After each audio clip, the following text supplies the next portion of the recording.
Sari blouse ఇవన్నీ dispatch వెళ్ళిపోతున్నాయండి. అందుకే fast video తీసి పెట్టుకుంటున్నాను. ఇదంతా హ్యాండ్తో చేసిందేనండి. ఇది కంప్యూటర్ మీద కంప్యూటర్ వేసింది వర్క్ అంతేగాని ఇవన్నీ మేము హ్యాండ్తో చేసిందే. ఈ బ్లౌజ్, ఈ శారీ ఇదంతా ఎలా ఉందో ఒకసారి చెప్పండి. ఫస్ట్ చెప్పడం మర్చిపోయానండి. వెల్కమ్ టు విశాఖ ఫ్యాషన్స్, అది మర్చిపోయాను. ఈ బ్లౌజ్కి, ఈ వర్క్కి, ఈ శారీ ఎలా ఉందో చెప్పండి. చాలా శారీ అయితే మొత్తం సూపర్గా ఉందండి. కస్టమర్ చాయిస్ చాలా బాగా ఎంచుకున్నారు. గొప్ప కస్టమర్ వీళ్ళు.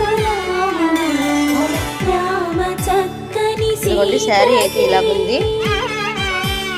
బ్లౌజ్ అండి. శారీ ఇంత వెల్వెట్ అయ్యింది, దానికే బ్లౌజ్ అలా చేయాల్సి వచ్చింది. ఇంకా బ్లౌజ్కి చుట్టూ వేద్దాం అనుకున్నాం కానీ మొత్తం అలకేసినట్టుగా అయిపోద్దని వేయలేదు. ఇంకా బ్లౌజ్ చూడండి ఎంత బాగా వచ్చిందో శారీకి విత్ బ్లౌజు. చాలా లుక్ వచ్చిందండి.